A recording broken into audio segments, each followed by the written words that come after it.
Sa totoo lang po, mga kabatang, ito po ay rematch game ng dalawang magkaibigan. Okay? Sa huling laban niya po. Sa huling laban po nila, ang nanalo po ay si Hammerman. Dito po kaya, masasaksihan po natin at magwawagi po kaya ang ating mga kalaban ni Idol Hammerman.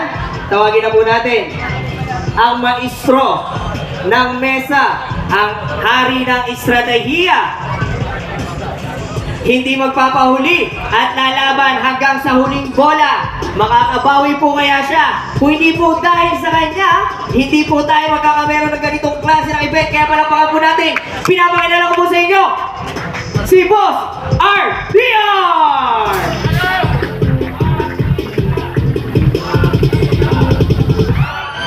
Alright, bago po tayo mag-umpisa, may tanong lang po tayo sa kanila, okay? May tigisa po tayo tanong sa kanila. Una po natin tatanungin si Boss RDR. Boss RDR, sa tingin niyo po ba ay makakabawi po ba kayo sa inyong kaibigang si Hammerman ngayon? Magaling din yan. Kaya hindi tayo nakakasiguro pero susubukan natin. Ayan, narinig niyo naman. Idol Hammerman, babawi daw po siya. Ano po masabi niyo? Una po sa lahat, maraming salamat po at tinanggap niyo po ang paanyaya po ng ni Sir RDR po dito at makilahok po sa ganitong klase ng event. Tanong ko lang po sa inyo, ano pong mensahe niyo dito po sa mga taga Batangas, dito sa Barako Fest at dito po sa Barako Cup? Ayan, unang-una po, nagpapasalamat po ako sa lahat ng mga nandito. Siyempre kay Boss RDR dahil natuloy po itong ganitong classic tournament. Siyempre sa Barako Fest, maraming salamat po at na-invite po kami. Ayan, kasama si General Camote, Asian Pacboy, and Jawo Motovlog.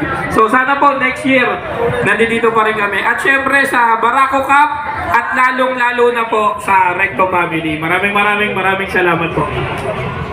Huling katanungan po, Idol. Paano niyo po napaghandaan? Ano pong ginawa niyo paghahanda para ho hindi makabawi si Sir RDR? Pinindot ko lang yung kamay niya.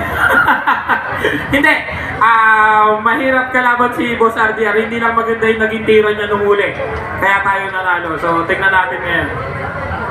At huling tanong po, Boss RDR, ano po ang naging paghahanda nyo sa inyong magiging paghaharap ng inyong kaibigang si Hammerman? Kalaro ko kanina si Champ Efren. Ayan.